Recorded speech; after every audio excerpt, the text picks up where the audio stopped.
আসসালামু আলাইকুম ওয়া রাহমাতুল্লাহি ওয়া বারাকাতুহু। ইন্নাল হামদুলিল্লাহ নাহমাদুহু ওয়া নুসাল্লি আলা রাসূলিহিল কারীম, আম্মা বাদ।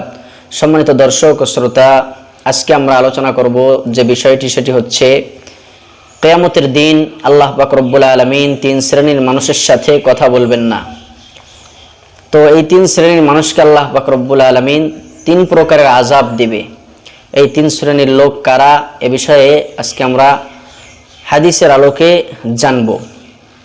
হযরতে আবু যর রাদিয়াল্লাহু তাআলা আনহু থেকে হাদিসটি বর্ণিত।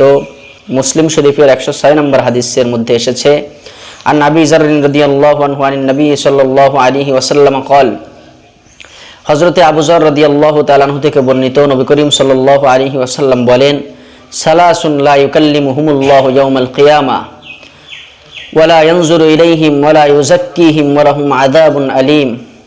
আল্লাহ নবী সাল্লাল্লাহু আলাইহি ওয়াসাল্লাম বলেন, তিন শ্রেণীর মানুষের সাথে আল্লাহ পাক রব্বুল আলামিন কিয়ামতের ময়দানে কথা বলবেন না, তাদের দিকে দয়ার দৃষ্টিতে আল্লাহ তাআলা তাকাবেন না।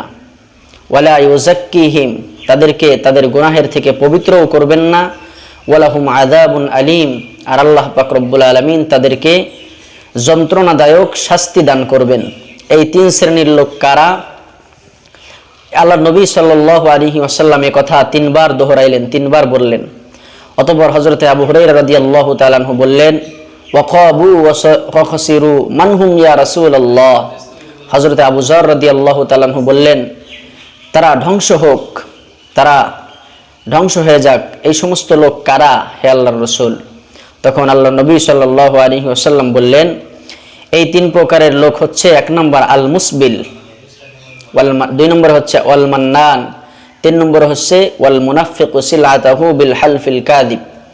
আল্লাহ নবী বলে, এক নম্বর হচ্ছে আল মুসবিল, যারা টাকনুর নিচে লুঙ্গি পায়জামা পরে, যারা কাপড়, লুঙ্গি, পায়জামা, সালোয়ার এগুলা টাকনুর নিচে যেই সমস্ত পুরুষরা পরিধান করে, তাদের ব্যাপারে তাদের দিকে আল্লাহ তাআলা মায়ার দৃষ্টিতে তাকাবেন না, তাদের সাথে আল্লাহ তাআলা কথা বলবেন না।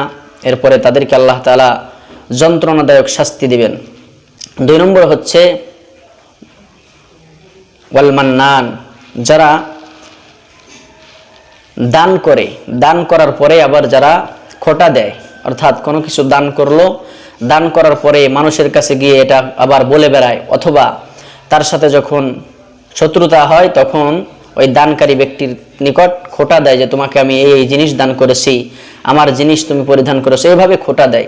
যারা দান করে খোটা দেয় তাদেরকেও আল্লাহ তাআলা এই ধরনের শাস্তি কিয়ামতের দিন দিবেন।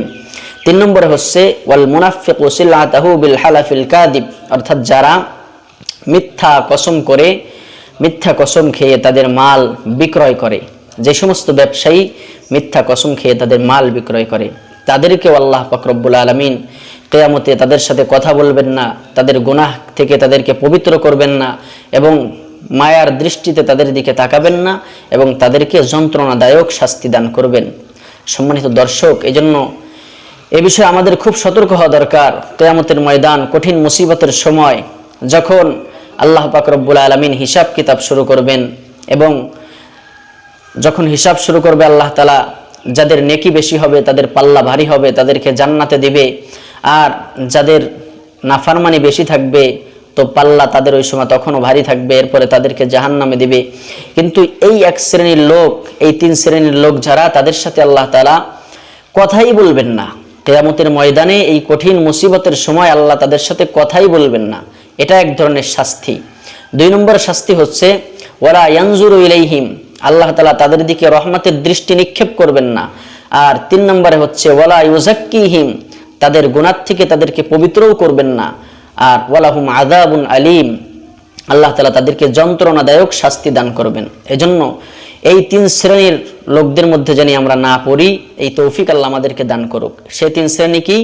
এক নম্বর হচ্ছে যারা টাকনুর নিচে পোশাক পরিধান করে, যেই সমস্ত পুরুষ টাকনুর নিচে জুব্বা, পায়জামা, লুঙ্গি, সালোয়ার এগুলো পরিধান করে, তাদের জন্য এই শাস্তি। দুই নম্বরে হচ্ছে যারা দান করে খোটা দেয়, তাদের ব্যাপারে এই শাস্তি। তিন নম্বরে হচ্ছে যারা যেই সমস্ত ব্যবসায়ীরা মিথ্যা কসম খেয়ে মাল বিক্রি করে, তাদের জন্য এই শাস্তি। আল্লাহ সুবহানাহু ওয়া তাআলা আমাদেরকে আল্লাহ তাআলার শাস্তির থেকে বাঁচার তৌফিক দান করুক, বিনা হিসেবে জান্নাতে যাওয়ার তৌফিক দান করুক, উক্ত দোষগুলি থেকে আমাদেরকে বেঁচে থাকার তৌফিক দান করুক। আমিন ইয়া রাব্বাল আলামিন। আসসালামু আলাইকুম ওয়া রাহমাতুল্লাহি ওয়া বারাকাতুহু।